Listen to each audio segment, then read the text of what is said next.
চতুর্ভুজের দুইটি সন্নিহিত বাহুর দৈর্ঘ্য ও তিনটি কোণ দেওয়া আছে। চতুর্ভুজটি আঁকতে হবে। চলো, তোমাদের সম্পাদ্য অষ্টম শ্রেণীর সম্পাদ্য 5 আমরা চতুর্ভুজটা অঙ্কন করি। তো ধরি চতুর্ভুজটার বাহুর দৈর্ঘ্য যথাক্রমে একটা হচ্ছে 4 সেন্টিমিটার ধরবো, আর একটা 5 সেন্টিমিটার ধরি। ঠিক আছে, কত সেন্টিমিটার যদি বলেনি, আমরা এ ধরলাম 4 সেমি, আর বি ধরলাম 5 সেমি। ঠিক আছে, আর কোণ দেওয়া আছে তিনটা, যেহেতু বলেছে তিনটি কোণ দেওয়া আছে, তো কোণ তিনটার মাপ বলেনি, আমরা কোণ তিনটা অঙ্কন করি।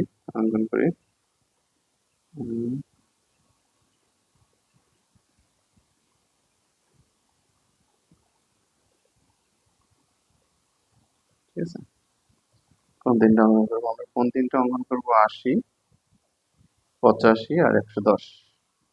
ঠিক আছে, তো চলো দিয়েই অঙ্কন করি। দেখো,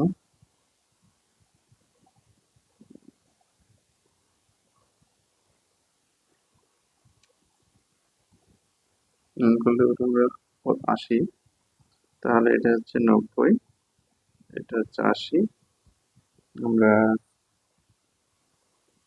ফোঁটা দিয়ে রেখেছি, ফোঁটার বিন্দু আর এটা যোগ করলে আমাদের 80 হবে। এটা আমরা ধরলাম এটা এক্স কোণ, আর আরেকটা কোণ হচ্ছে 85, 90, এই 85 একদম এখানে বাহুর নিচে পড়ে, ওটা দেখা যাচ্ছে না হয়তো বা, দুঃখিত। এই যেখানে পড়েছে, আমরা এটা যোগ করলে এটা হয়ে যাবে ওয়াই কোণ সমান 85 ডিগ্রি, আর এক্স কোণ সমান 80 ডিগ্রি। ওকে, আর একটা বাকি আছে আমাদের, এটা আমরা অঙ্কন করবো 110। ঠিক আছে, এই যে, তো এটা হচ্ছে 90, আমরা এদিক থেকে এই রেখাটা অঙ্কন করবো, তাহলে এদিক থেকে গুনতে হবে 90, এটা হচ্ছে 100, এটা হচ্ছে 110। আমরা এখানে ফোঁটা দিই, আর তুমি যদি এখন এই ফোঁটা দেওয়া বিন্দু যোগ করো, তাহলে অবশ্যই 110 ডিগ্রি হবে। ঠিক আছে, এটা হচ্ছে জেড কোণ, আমরা ধরলাম হচ্ছে 110 ডিগ্রি। ঠিক আছে, তো তথ্যগুলো অঙ্কন করলাম। এবার চিত্র অঙ্কন করি আমরা। চতুর্ভুজ, যে কোনো রেখা একটা আমরা রেখাংশ অঙ্কন করি। রেখাংশ নিলাম, নাম নিই আমরা বি ই। রেখাংশ বি ই এর বি বিন্দুতে আমরা এক্স কোণ অঙ্কন করি।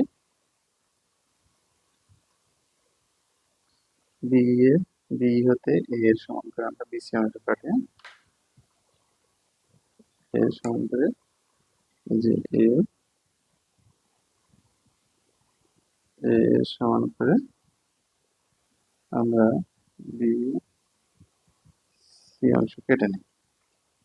এটা এ এর সমান করে বি সি অংশ কাটলাম। এবার তাহলে একটা বাহুর কাজ শেষ আমাদের, এই বাহুটার কাজ শেষ হয়ে গেছে। তাহলে আমরা কোণ আঁকাই। হ্যাঁ, তো কোণ আঁকাইতে গেলে তোমাদের বলছি আগে যে কোনো এবার একটু বেস্ট, যে কোনো একটু ব্যাসার্ধ নিব, এখান থেকে কাটবো। এই যে কোণটা আমরা অঙ্কন করবো বি বিন্দুতে, তো ওই ব্যাসার্ধ নিয়ে একটু চাপ অঙ্কন করবো। ঠিক আছে, এবার এই মাপটা নিতে হবে, এই যে। ঠিক আছে, একটু বেশি হয়ে গেছে, আমরা একটু ছোট করে, এই যে। ঠিক আছে, এই যে এটা হয়ে গেল এক্স কোণ। আমরা যোগ করে দিই, তোমরা অঙ্কন করার সাথে সাথে যোগ করে দেওয়ার পরে মনে থাকবে না। ঠিক আছে, এটা আমরা দিব হচ্ছে এফ। এফ দিলাম। এবার ওয়াই কোণ অঙ্কন করবো। তো ওয়াই কোণ অঙ্কন করতে গেলে আমরা একটু ছোট করে নিই, ইচ্ছা মতো তুমি যে কোনো ব্যাসার্ধ নিলেই হবে। এই যে সি কে কেন্দ্র সি বিন্দু দেখাবো এই পাশে, সে বাম দিক থেকে, ঠিক আছে, যে এদিকে, এই দিক থেকে অঙ্কন করছি। ওকে, এবার এই মাপটা নিতে হবে। অঙ্কন করতে গেলে একটা কোণ অঙ্কন করতে গেলে দুইটা মাপ লাগে, এই দুইটা মাপ। ওকে, এই যে আমরা যোগ করে দিই। আমি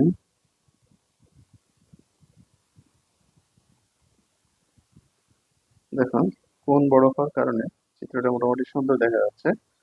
আমরা নাম দিচ্ছি, ঠিক আছে।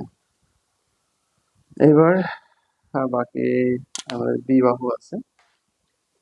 তাহলে এই কোণ এক্স কোণের কাজ শেষ, ওয়াই কোণের কাজ শেষ। এখন আছে বি বাহু। বি বাহুর মাপ নিই। বি বাহুর মাপ নিয়ে আমরা এই যে বি এফ হতে অংশ কাটবো, ঠিক আছে। বি এফ হতে অংশ কাটলাম। এই যে বি এফ হতে এটার নাম দিই এ, এ বি অংশ কাটলাম। বি এফ হতে বি এর সমান করে এ বি অংশ কাটলাম, ঠিক আছে। আর এখানে আমরা করছি এক্স কোণ, এখানে আমরা করছি ওয়াই কোণ, ঠিক আছে। এইবার কোণ বাকি আছে একটা, সেই কোণের মাপ দেবো আমরা। কোণের মাপ নিয়ে এই যে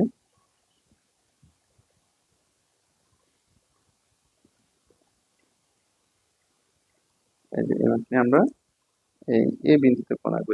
তাহলে এই রেখার সাথে আঁকতে হবে নিচে, হ্যাঁ। এটা চতুর্ভুজটা আঁকতে হবে ভিতরে, এই সাইড থাকবে, ঠিক আছে। এই যে এই দিক থেকে, ওকে। আরেকটা মাপ লাগবে আমাদের, এই যে এই মাপটা লাগবে, এই যে, ঠিক আছে। এই মাপটা নিয়ে এখান থেকে বের করবো। হ্যাঁ, একটুখানি হয়, সে বড় হয়ে গেছে, কোনো সমস্যা নেই। একদম মাপ মনে হচ্ছে আগে থেকে আসলে অ্যাকুরেট হয়ে গেছে মাপটা। হ্যাঁ, মনে করেন এটা এই এটা ডি বিন্দুতে সেট করে, ঠিক আছে। তাহলে এ বি সি ডি উদ্দিষ্ট চতুর্ভুজ তোমাদের, ঠিক আছে। আমি যদি বর্ণনা বলি আবার, যে বিশেষ নির্বাচন মনে করি চতুর্ভুজের দুটি বাহুর দৈর্ঘ্য এ ও বি এবং কিন্তু কোণ এক্স ওয়াই জেড দেওয়া আছে, চতুর্ভুজটি আঁকতে হবে। অঙ্কন যে কোনো রেখাংশ বি হতে এ এর সমান করে বিসি অংশ কাটে। এবার বি বিন্দুতে এক্স কোণের সমান করে সি বি এফ এবং সি বিন্দুতে ওয়াই কোণের সমান করে বিসি জি আঁকি। বি এফ হতে বি এর সমান করে এ বি অংশ কাটে। এ বি এর এ বিন্দুতে জেড কোণের সমান করে বি এ ডি আঁকি। এ ও ডি যোগ করি, তাহলে এ বি সি ডি উদ্দেশ্য